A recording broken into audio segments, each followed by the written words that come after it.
एटमी मशक़ें शुरू, रूस ने एटमी जंग का ऐलान कर दिया।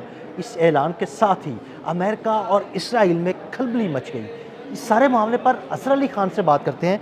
अज़हर भाई, मैंने इंट्रो तो दे दिया, मैंने बता भी दिया कि रशिया की जानिब से एक ऐलान सामने आया है। इस ऐलान के बारे में हमारे नाज़रीन को बताइएगा कि आखिर रशिया एटमी जंग की तरफ क्यों जा रहा है? असल में अदिल भाई हुआ ये है कि पिछले कुछ दिनों में ना आप एक तस्वीर से इसको शुरू करें। अभी डोनाल्ड ट्रंप बीजिंग नहीं गए, एक तस्वीर आती है, वो ओहायो क्लास जो सबमरीन है जो न्यूक्लियर मिसाइल फायर कर सकती है अमेरिका की, उसकी तस्वीर जारी कर दी पेंटागन ने और कहा कि ये जिब्राल्टर में खड़ी हुई है। बस इतनी बात की है। इसका मतलब ये है कि न्यूक्लियर सबमरीन को बिला वजह उसकी लोकेशन नहीं बताई जाती, ये बहुत ही क्लासिफाइड होती है। क्यों बताई गई? ये बड़ी अहम बात जी, इसलिए बताई गई है ताकि दुनिया को ये पैगाम मिल जाए कि हम जिब्राल्टर में उतरे हुए हैं। हम तकरीबन 10 से 12 दिन का भी अगर सफ़र तय करें तो हम आबनाए हुर्मुज़ के पास पहुंच सकते हैं, ईरान के पास पहुंच सकते हैं, और अगर हम वहाँ ना भी पहुँचें तो हम वहीं जहाँ पे मौजूद हैं जिब्राल्टर से यहीं खड़े खड़े अगर हम एटमी मिसाइल फायर करना चाहें तो यहाँ से हम करके ईरान पे भी कर सकते हैं या दुनिया में कहीं भी कर सकते हैं। इस तस्वीर के बाद डोनाल्ड ट्रंप गए बीजिंग। जब बीजिंग गए तो वहाँ पर उनको बहुत ज़्यादा दबाव का सामना रहा। हर लिहाज से वो छोटे लगे। शी जिनपिंग बहुत बड़ी शख्सियत लगे। अमेरिका उस तरह की सुपर पावर नहीं लगा। अब इस चीज़ को समेटने के बाद जब वो बाहर निकल रहे हैं तो एक खबर आ रही है कि प्यूटिन प्यूटिन चाइना जा रहे हैं। रूस के सदर प्यूटिन जो हैं वो चाइना जा रहे हैं और उनके एक बहुत बड़े इस्तकबाल की शी जिनपिंग और उनका मुल्क तैयारियां कर रहा है। और जब वो रशिया के सदर जो है वो चाइना जाएंगे तो आप दोनों के इस्तकबाल में बड़ा वाज़ेह फ़र्क देखेंगे कि रशिया के प्रेसिडेंट को कौन रिसीव करेगा और अमेरिका के प्रेसिडेंट को किसने रिसीव किया था। बिल्कुल ऐसा ही है। उनको एक सेकंड इन कमांड ने रिसीव किया था डोनाल्ड ट्रंप को, और यहाँ पे हो सकता है रिसीव करने के लिए शी जिनपिंग खुद आ जाएं, सुर्ख कालीन बिछे, बैंड बाजे बजें और उसके बाद वो, और अगर शी जिनपिंग खुद आ गए तो ये तो बड़ा वाज़ेह फ़र्क होगा। ये तो एक वाज़ेह पैगाम होगा अमेरिका को बताने के लिए कि डोनाल्ड ट्रंप कद में छोटे हैं, प्यूटिन को हम बहुत बड़ा समझते हैं और असल में दो ही ताकतें हैं दुनिया में, चीन है या रूस है, बाकी शायद अमेरिका भी होगी। तो इस तरह भी है। और ये मैं और आमिर भाई अक्सर इस बारे में यही कहते हैं कि अब अमेरिका जो है ना, वो जो नंबर 1 पे सुपर पावर थी ना, वो नंबर 3 पे चली गई है। अब नंबर 1 और नंबर 2 जो है ना, वो चाइना और रशिया हैं। जी, थैंक्स टू डोनाल्ड ट्रंप कि उन्होंने जो है ना अपनी ईरान पर हमला किया और मार खाई और बहुत ही बगैर सोचे समझे गए। अब रशिया क्या कर रहा है? रशिया इस सारी सूरत हाल में जो हमने अभी मंजर बताया ना, इसमें रशिया कर रहा है एक बहुत बड़ी मिलिट्री एक्सरसाइज।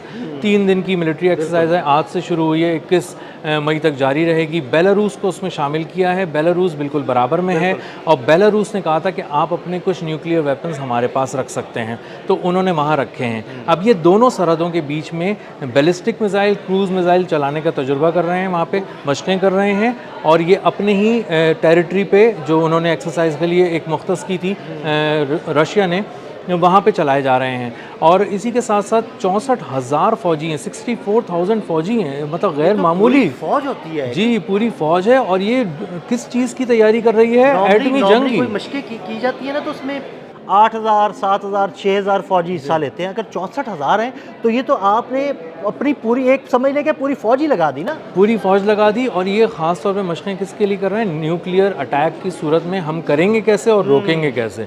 तो इसका मतलब ये है कि रशिया कहीं ना कहीं देख रहा है आने वाले दिनों के अंदर कि हो सकता है किसी ताकत की जानिब से, जो गालिबन ट्रंप होंगे, कि कुछ ऐसा मुमकिन हो सकता है कि वो डराने के लिए, कुछ करने के लिए अपने इस न्यूक्लियर आर्सेनल में से कुछ निकाल के सामने लाएं या फायर कर दें।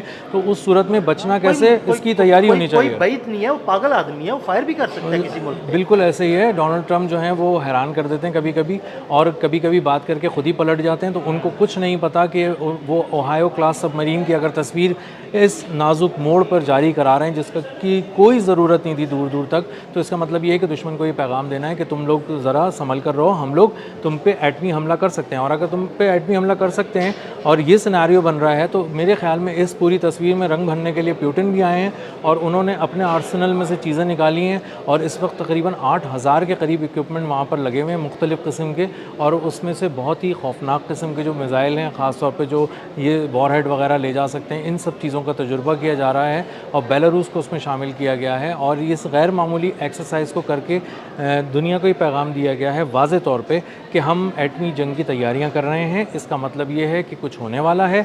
या तो ये अपनी तरफ से करेंगे या कुछ आता है तो फिर हम रुकेंगे नहीं। हमारे 64,000 फ़ौजी बड़े पैमाने पर ये सारी चीज़ें कर रहे हैं। बेलारूस में जो हमारे एसेट्स रखे हुए हैं, न्यूक्लियर एसेट्स, महफूज भी हैं, हमारी रीच में भी हैं, मतलब हम उसके ऊपर हमारी गिरफ्त मजबूत है और हो सकता है कि हम वहाँ से भी कुछ फायर करना चाहें तो वहाँ से भी कर सकते हैं। तो एक बहुत ब्रॉडर वाइडर रेंज मिली हुई है इनको, रशिया को, कुछ एक्शन लेने के हवाले से।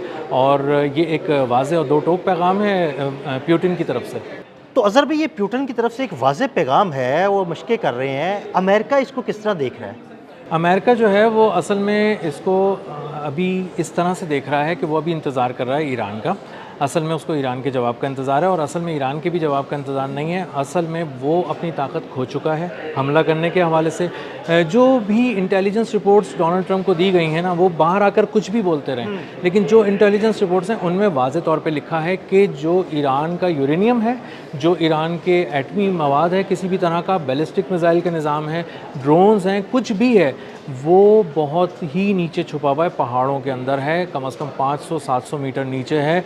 और ये आप हार्डली अगर GBU 57 भी गिराते हैं B-2 बम्बार से, जो इंतहाई बंकर बस्टर बम है, तह दर तह जाके तबाही फैलाता है, वो भी जो है वो तकरीबन 100 मीटर तक मैक्सिमम जा सकेगा, उसके बाद नहीं जा सकेगा। इसका मतलब ये है कि आप उसका कुछ भी नहीं बिगाड़ सकते। कोशिश करें कि आप बातचीत कर लें, बातचीत से मामला हल हो जाए। इस बारे में एक बयान भी आया रशिया का। रशिया कह रहा है जनाब, पुरअमन मकासद के लिए यूरेनियम की अफसुदगी ईरान का बुनियादी हक है। ये खम ठोक कर कहा है रशिया ने, और बहुत ही दो टोक अल्फाज में कहा है। रशिया के जो एक फॉरेन मिनिस्टर हैं, वो उन्होंने कहा है कि ये रख सकता है ईरान। जब सब रख सकते हैं तो ईरान को क्या प्रॉब्लम है? फिर इसका मतलब है कि आप इस दोनों चीज़ों को साथ रख के सोचें कि एक तरफ मशक़ें हो रही हैं, वो एटमी जंग अगर होती है तो उससे कैसे बचना है या कैसे हमला करना है, एक तरफ अपने फ़ौजी लगाए हुए मशक़ें हो रही हैं, दूसरी तरफ यूरेनियम अफसुदगी के लिए भी वो ईरान के साथ खड़ा है।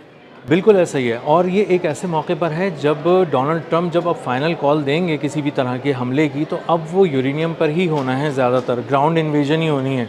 तो इसका मतलब ये है कि अगली जो आप एपिसोड अगर खुदा न खास्ता ईरान पे हमले की सूरत में हम देखते हैं तो वो यूरेनियम को चुराने के लिए होगी। वहाँ पे बड़ी कॉम्बैट सिचुएशन होगी और बहुत ही गैर मामूली किस्म की एक नेक्स्ट लेवल की वॉर हो रही होगी। और उसका मतलब ये है कि उस सूरत हाल में मुमकिन है कि इसराइल कोई बहुत ही बड़ा मिस एडवेंचर करे या अमेरिका बहुत बड़ा मिस एडवेंचर करे।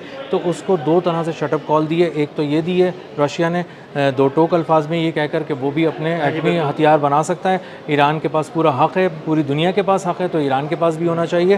और दूसरा वो कर रहे हैं एक मिलिट्री ड्रिल गैर मामूली तौर पे, और उसमें एटमी मवाद को चलाना, रोकना और उसको फैल जाने की सूरत में कैसे संभालना है। इस पूरी ड्रिल को करने का मकसद ये है कि अमेरिका को पैगाम है कि अगर तुम अगली कोई मूव ईरान के हवाले से तय करना तो इस बात को सोच लेना कि हम पीछे बैठे हैं, तैयारी कर रहे हैं, पूरी तैयारी के साथ बैठे हुए हैं, और अगर तुमने कोई हरकत की तो हम खुद मैदान में आएंगे। खुद मैदान में आएंगे। बेलारूस की तरफ से भी आ सकते हैं, अपनी तरफ से भी आ सकते हैं, और हमारे आधी फ़ौज तैयार हो चुकी है एक एटमी जंग के लिए। तो ज़रा संभल कर रहना। बहुत शुक्रिया अज़हर भाई। अज़हर भाई ने बड़ी तफसील के साथ इस सारे मामले पर रोशनी डाली। मज़ीद अपडेट्स के लिए हमें फॉलो करते रहें। अदील अहमद और अज़हर अली ख़ान को इजाज़त दीजिएगा। अल्लाह हाफ़िज़।